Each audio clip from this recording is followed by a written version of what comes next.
رسول پاک پڑھیے درود شریف صلی اللہ تعالی علیہ وسلم۔ حضور صلی اللہ علیہ وسلم نے حضرت سعد بن معاذ کا جنازہ پڑھایا، پھر حضور قبر پہ کھڑے ہو گئے اور نبی پاک تسبیح پڑھنے لگے، سبحان اللہ والحمد للہ ولا الہ الا اللہ واللہ اکبر۔ پھر حضور نے پڑھا سبحان اللہ والحمد للہ ولا الہ الا اللہ واللہ اکبر۔ حضرت انس بن مالک کہتے ہیں حضور کے چہرے کا اچانک رنگ بدلا، آنکھوں میں آنسو آئے، حضور نے زور سے پڑھنا شروع کر دیا سبحان اللہ والحمد للہ ولا الہ الا اللہ واللہ اکبر۔ کہتے ہیں حضور نے زور سے پڑھا، آہستہ آہستہ محبوب کے چہرے پہ خوشی آنے لگ گئی۔ جب حضور فارغ ہو گئے، دعا مانگی، نکلنے لگے تو عرض کی یا رسول اللہ یہ کیا تھا؟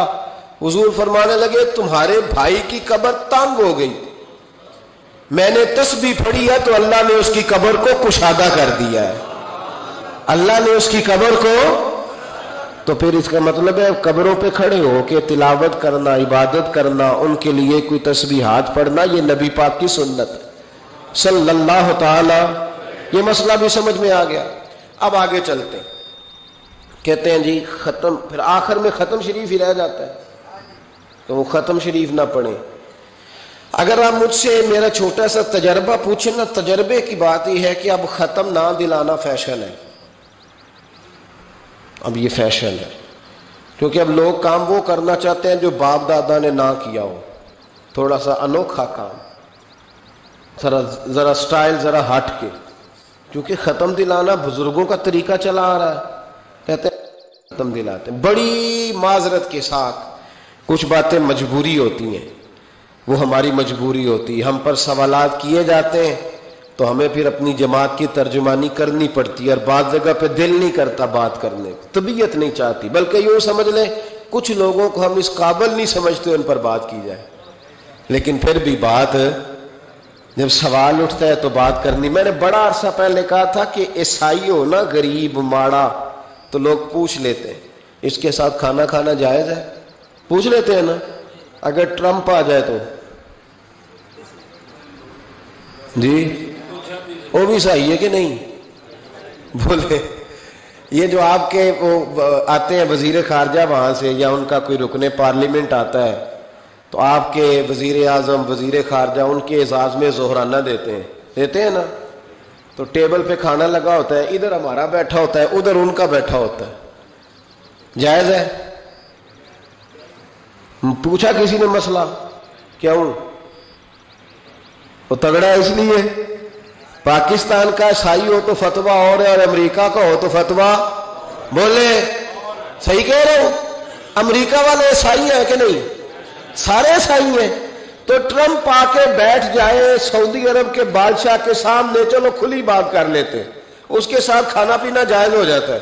اور اگر عیسائی ماڑا ہو، پاکستان کا ہو، مزدوری کرتا ہو، پھر سارے لوگ پوچھتے ہیں نا مسئلہ کہ حضرت صاحب عیسائی سے کھانا جائز ہے، تو میں نے کہا بھائی ٹرمپ کے ساتھ بھی کھانا ناجائز ہے، ناجائز ہے کیونکہ اسے پاکی پلیدی کا نہیں پتا، جن چیزوں کو آپ ناپاکی سمجھتے ہیں ان کو خبر ہی نہیں کیا کرنا ہے۔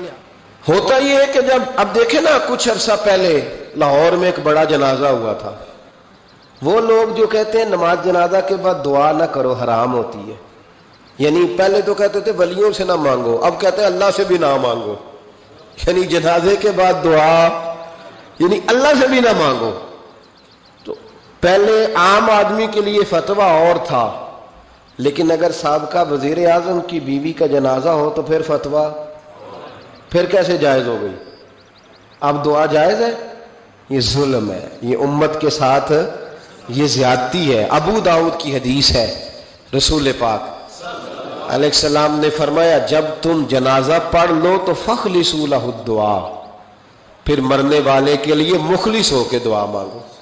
مانگنی چاہیے نا، لوگ افتراق پیدا کرتے ہیں، فرق نہ، یہ درست نہیں ہے۔ امت کے اندر یہ آپ نے بات یاد رکھنی ہے، ہمیشہ سے اولیاء کے آراس کا سلسلہ ہے، عرس منائے جاتے ہیں، ان پر ختمات شریف ہوتے ہیں۔ اب ختم شریف کے حوالے سے سن لیں، رسول کریم علیہ السلام نے ہمیں ایک دعا بتائی ہے کھانا کھانا، کہتے ہیں آگے کھانا رکھ کے قرآن شریف نہیں پڑھنا چاہیے، کھانا کا آگے رکھ کے آپ بسم اللہ شریف پڑھتے ہیں؟ پڑھے ذرا، پڑھتے ہیں نا ماشاءاللہ. یہ قرآن پاک ہے کہ نہیں؟ تو روٹی جائز ہوئی کہ ناجائز ہو گئی؟ برکت والی ہو گئی. بلکہ حضور نے فرمایا جو بسم اللہ نہ پڑھے اس کے ساتھ تو شیطان شریک ہو جاتا ہے. تو ہم تو بھائی ہر روٹی ختم پڑھ کے کھاتے ہیں. ایک آئے تو ہم ہر کھانے سے پہلے پڑھتے ہیں. تو آپ اس بات سے منع کر رہے ہیں، کہتے چلے جی آپ پڑھ لیں، آیتیں پڑھ لیں، پھر دعا نہ مانگے. لو سن لو، سامنے کھانا رکھ کے دعا. کس بات میں الجھ گئے یار؟ امت کو بڑی بات بتاؤ، دنیا بڑی آگے چلی گئی، انہیں آگے لے کے جاؤ. تم کیا کر رہے ہو؟ کہنے لگا جی دعا نہ مانگے. توجہ کرنا میری بات پہ، کھانا آگے رکھ کے نہ مانگے. تو میں نے کہا تو سائڈ پہ رکھ کے مانگ لیا کر. کھانا دور رکھ لیا، دعا یہاں مانگ لی. ہمیں کوئی اعتراض، لیکن مانگا کر، دعا مانگا کر. اب حدیث مسلم سن لے، صحیح مسلم کی حدیث ہے. رسول کریم علیہ السلام کے صحابہ تبوک سے واپس آ رہے تھے، اور وہ سینکڑوں میں نہیں ہزاروں میں تھے. کھانا ختم ہو گیا، پانی بھی ختم ہو گیا. صحابہ کرام نے مشورہ کیا اب اس طرح کرتے ہیں، ایک ایک اونٹ ذبح کرتے ہیں، ذبح کر کے اونٹ پکانا شروع کرتے ہیں. ختم شریف کی بات عرض کر رہا ہوں کیونکہ اب ختم ہو گیا. سارے جمع ہو کے حضرت عمر کے پاس گئے، کہنے لگے حضور اس طرح کریں، ہم ایک ایک اونٹ اب ذبح کریں گے اور اسے کھائیں گے. حضرت عمر فرمانے لگے اونٹ ذبح کر لو گے تو سواری کس پہ کرو گے؟ کہ حضور پھر کیا کریں؟ فرمایا جتنا جتنا کھانا تمہارے پاس ہے نا میرے پاس لاؤ. کسی کے پاس اتنی سی کھجوریں تھیں، کسی کے پاس آدھا کلو سرکہ تھا، کسی کے پاس چند بچے ہوئے ٹکڑے تھے. سارا کچھ حضرت عمر کے پاس لائے. جناب عمر نے اپنی چادر میں، اپنے صافے میں سارا کچھ باندھا، سیدھے دروازہ رسول پہ پہنچ گئے. نبی کریم علیہ السلام کے آگے کھانا رکھ کے، آگے لنگر رکھ کے حضرت عمر کہنے لگے یا رسول اللہ ذرا برکت کی دعا کر دے. ہزاروں میں لشکر ہے. یہ نظریہ ہے جناب عمر فاروق کا، یہ طریقہ ہے حضرت عمر کا. نہ اس طرح کرو، امت کو نہ لڑاؤ. میرے رسول کریم علیہ السلام کے غلام نے، حضرت عمر نے کھانا آگے رکھا تو حضور مسکرائے. گویا حضور کہنے لگے عمر تو طے تک ہی پہنچ گیا ہے. حضور مسکرائے اور مسکرا کے محبوب نے ہاتھ اٹھائے، دعا فرمائی.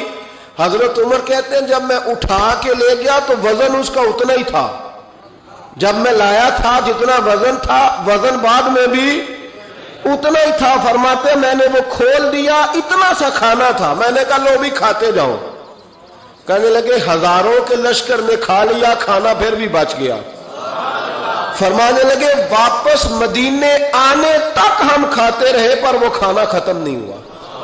یہ ہے کھانا آگے رکھ کے دعا کرنے کی برکت. یہ ہے کھانا آگے رکھ کے، یہ دعا کرنے کی برکت ہے. کھانا آگے رکھ کے. درویشوں کا لنگر کبھی ختم نہیں ہوتا.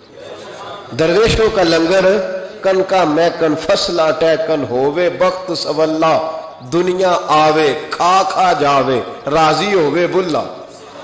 درویشوں کا کبھی لنگر ختم تو جاری رہتا ہے. ان کے آستانوں پہ ہمیشہ لنگر ختم. شریف